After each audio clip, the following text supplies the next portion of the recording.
मंडळी, राजकारणात राहून अगदी मनमुरादपणे जनतेच्या पैशाची लूट करता यावी यासाठी बघा, नियमानुसार वागणारे प्रामाणिक अधिकारी तुकाराम मुंढे यांच्यावर हल्ली.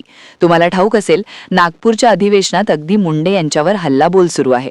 त्यांच्या 10 वर्षात 10 बदल्या करूनही या सर्वपक्षीय राजकारण्यांचं पोट भरलं नाही. आता चक्क त्यांच्या निलंबनाची मागणी यांनी सुरू केली आहे. प्रकरण नेमकं काय आहे ते समजून घेण्यासाठी हा व्हिडिओ कुठेही स्किप न करता शेवटपर्यंत बघा, म्हणजे आपल्या सर्व लक्षात येईल. नमस्कार, मी जानकी पाटील आणि आपण पाहत आहात महाराष्ट्र फोकस न्यूज. मित्र हो, आपल्या या देशाच्या स्वातंत्र्य काळानंतर अगदी अपार कष्टातून, अगदी तुटपुंजा पायी पायी फिरून युक्तीने आणि शक्तीने हा देश खऱ्या अर्थाने उभा राहिला आहे.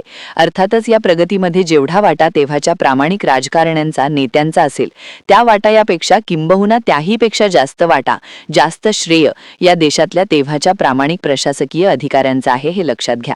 हे प्रत्येक भारतीयांनी ध्यानात ठेवलं पाहिजे, लक्षात ठेवलं पाहिजे.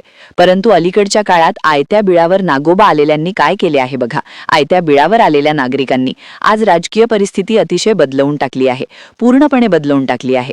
जणू सर्व काही आम्हीच करतो आहोत, आमच्यामुळेच हा देश सुरू आहे. आमच्याच काळात लोक खायला लागले, लोक प्यायला लागले आणि कपडे नेसायला लागले. आधी नागडे फिरायचे लोक. 2014 पूर्वी लोक कमरेला पान बांधूनही ये जा करत फिरत होते. असा आभास निर्माण करण्याचं काम हल्ली सुरू आहे. आपला विवेक, आपली बुद्धी गहाण ठेवून तुम्हाला ठाऊक असेल, जे अंधभक्त निर्माण करण्यात आले आहेत गेल्या काही 8-10 वर्षात, त्या अंधभक्तांवर भुरळ घालण्याचा पाप सुरू आहे दिवसाढवळ्या. आणि याच संधीचा फायदा घेऊन सरकारी पैशात भ्रष्टाचार करून स्वतःचे खिसे भरण्यासाठी आड जे कोणी अधिकारी येतील, मग त्या अधिकाऱ्यांना आडवं करायचं, त्यांना कायमचं संपवण्याचा बेत या सत्ताधाऱ्यांनी आता आखला आहे की त्यांच्यामध्ये आडकाठी कोणाची येऊ नये, राजरोसपणे भ्रष्टाचार करता यावा. त्यामुळे हा व्हिडिओ पुढे लक्षपूर्वक ऐका. IAS अधिकारी तुकाराम मुंढे यांसारखे प्रामाणिक अधिकारी, असे प्रामाणिक अधिकारी यांच्या डोळ्यात का खुपायला लागले आहेत म्हणणे ते जाणून घ्या. गेल्या काही वर्षांपूर्वी तुम्हाला ठाऊक असेल, काँग्रेसच्या काळात देखील अनेक ठिकाणी तुकाराम मुंढे त्यांच्या खुर्चीवर होते, त्यांच्या अधिकारी म्हणून ते होते. तेव्हाही ते अनेकांना अडसर ठरायचे. अनेकांना त्यावेळी त्यांनी धडे देखील शिकवले. परंतु त्या राजकारण्यांनी देखील नाईलाजानं का होईना, पण 2 पावलं ते मागे जाऊन शांत राहिले. निलंबन वगैरे असा काही प्रकार त्यांनी केलाच नाही. तुकाराम मुंढे यांच्या गेल्या 10 वर्षात 12 बदल्या झाल्या. नव्हे तर पाप करता यावं, ते सोपं व्हावं यासाठी त्यांच्या बदल्या या राजकारण्यांनी केल्या असं म्हणायला हरकत नाही. मंडळी, या दरोडेखोर राजकारण्यांना, आमदार, खासदार आणि मंत्र्यांना आपापल्या हद्दीत, आपापल्या परिसरात, आपापल्या मतदारसंघात जनतेच्या पैशाची मनमुरादपणे लूट करता यावी, केवळ एवढ्यासाठीच हा प्रामाणिक अधिकारी यांच्या डोळ्यात खुपतो आहे. हे समजण्यासाठी आता महाराष्ट्र काही दूधखुळा राहिला नाही, लोक मूर्ख राहिले नाहीत. लोकांना सर्व कळतं. IAS अधिकारी तुकाराम मुंढे यांच्याबद्दल नेमकं काय घडलं ते समजून घेण्यासाठी हा व्हिडिओ शेवटपर्यंत बघा. मंडळी, सध्या महाराष्ट्रात सत्ताधाऱ्यांनी उभा केलेला जनविरोधी हा, मी तर म्हणतो, तमाशाच आहे. प्रत्येक माणसाने समजून घेणं हे गरजेचं आहे, लक्षात यायला पाहिजे. मंडळी, आपल्याला ठाऊक असेल, सध्या नागपूर येथे हिवाळी अधिवेशन सुरू आहे आणि उदारा कोण ते गाजत आहे. अनेक ज्वलंत प्रश्न महाराष्ट्रात आहे. तुम्हाला ठाऊक आहे, शेतकऱ्यांचे असतील, महिलांचे असतील, बेरोजगारांचे असतील, शिक्षकांचे असतील, आरोग्याचे असतील, शिक्षणाचे असतील, अनेक महत्त्वाच्या प्रश्नांना बगल देऊन या अधिवेशनात सध्या कोण गाजत आहे, तर फक्त तुकाराम मुंढे यांचा मुद्दा पहिल्या क्रमांकावर आहे. लक्षात घ्या, नागपूरचे आमदार कृष्णा खोपडे आणि कोणते प्रवीण दटके यांनी तुकाराम मुंढे यांच्या निलंबनाची मागणी केली आहे. प्रामाणिक अधिकाऱ्याचं निलंबन व्हायला पाहिजे बघा. कारण काय, तर तुकाराम मुंढे आतापर्यंत 2दा नागपुरात प्रशासनात राहिले आहेत. प्रशासकीय सेवेत तुम्हाला ठाऊक असेल, मग त्यावेळी ते तिथे असताना सरकारी शाळांमध्ये त्यांनी पाहणी केली. ती पाहणी केली असता त्यांच्या राऊंडमध्ये अनेक शिक्षक खोटी कारणे देऊन त्यांना गैरहजर दिसले. मग अनेक शिक्षक शाळेत उशिरा पोहोचताना देखील त्यांना आढळले. त्यावेळी तात्काळ नियमानुसार निर्णय घेऊन त्यांनी अनेकांना निलंबित केलं, अनेकांना घरी पाठवलं, अनेकांवर कारवाया केल्यात. त्यानंतर दुसऱ्या टर्ममध्ये पुन्हा ते नागपूरला आले. महानगरपालिकेचे महापौर ते आयुक्त म्हणून आले होते. त्यावेळी देखील बेशिस्त वागणारा अनेक महापालिकेच्या कर्मचाऱ्यांना त्यांनी वठणीवर आणलं. त्यानंतर लगेच करोना काळ आला. मग करोना महामारीचा कालावधी होता, परंतु तुकाराम मुंढे साहेब हे स्वतःच्या जीवाची पर्वा न करता त्यांनी त्यावेळी अनेक चांगली कामे नागपूर शहरात केली. आरोग्य व्यवस्थेपासून तर अनेक कठीण प्रश्न त्यांनी हाताळले सहजपणे.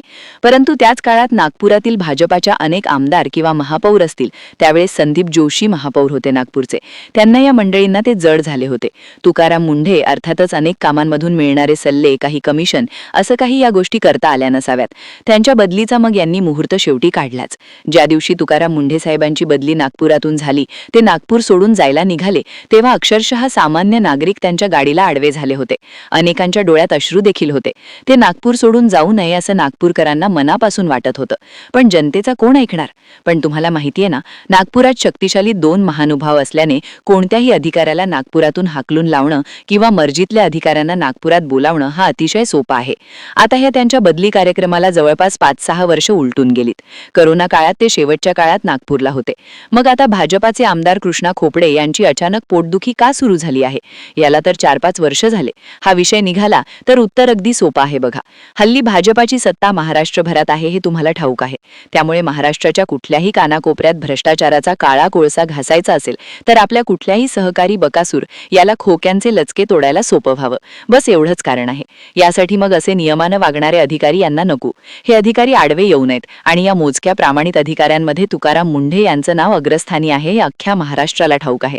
मग जुन्या काही प्रकरणांना त्यालाच पुन्हा त्याची करुण रंग देऊन त्याचा गाजावाजा करण्याचं अधिवेशनात सध्या काम सुरू आहे. जोरात मागणी लावली आहे की तुकाराम मुंढे यांचं निलंबन झालं पाहिजे. अर्थात कृष्णा खोपडे हे मोहरा आहेत, त्यांना पुढे पुढे करण्यात आलं आहे, परंतु त्यांच्या मागे भाजपाची अदृश्य शक्ती असल्याचं बोललं जात आहे. म्हणजे एक गोष्ट प्रामुख्याने लक्षात घ्या, सामान्य नागरिकांनी तरी निदान तुकाराम मुंढे यांच्यावर करण्यात येत असलेल्या या खोट्या आरोपांना बळी पडू नये, खोट्या बातम्यांना. खरं पाहिलं तर देशात बोटावर मोजता येईल इतकेच प्रामाणिक अधिकारी हल्ली राहिले आहेत. अख्ख्या देशात, महाराष्ट्रातली तर गोष्टच सोडा, एकच नाव हल्ली पुढे येते, प्रामाणिक अधिकारी म्हणून, फक्त मुंढे यांचं. आता त्यांना संपवून उरलेला केरकचरा त्यांच्या कामी पडावा यासाठी हा सर्व कार्यक्रम सत्ताधाऱ्यांनी आखला आहे.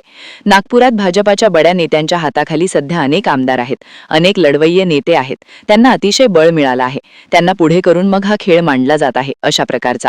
परंतु आपल्यातले अनेक निर्बुद्ध अंधभक्त यांच्या मेंदूवर कोण उपचार करणार हे देखील चुकीचा प्रचार करतात. एक झुकला व्हॉट्सअपवरती, त्या सोशल मीडियावरती, की लगेच काहीही माहिती नसताना सर्वच पेंघायला सुरुवात करतात. त्यामुळे सध्या सत्य माहिती पुढे येत नाही, अशी सगळी गंमत सुरू आहे. मंडळी, या तुकाराम मुंढे यांच्या प्रकरणाबद्दल तुम्हाला काय वाटतं ते कमेंटमध्ये लिहा. तुर्तास थांबतो. मंडळी, तुमचं मत, तुमचे विचार आमच्यापर्यंत पोहोचणं अतिशय गरजेचं आहे. आपल्या चॅनलवर नवीन असाल तर सबस्क्राईब करा आणि जास्तीत जास्त लोकांपर्यंत हा व्हिडिओ शेअर करा. आपल्या सहकाऱ्यांना, आपल्या नातेवाईकांना, आपल्या मित्रांना हा व्हिडिओ शेअर करून व्हायरल करण्याचा प्रयत्न करा. लाईक करायला विसरू नका. पुन्हा भेटूया नवीन विषयावर बोलण्यासाठी नव्या दिवशी नव्या दमाने. तोपर्यंत नमस्कार. जय हिंद, जय महाराष्ट्र.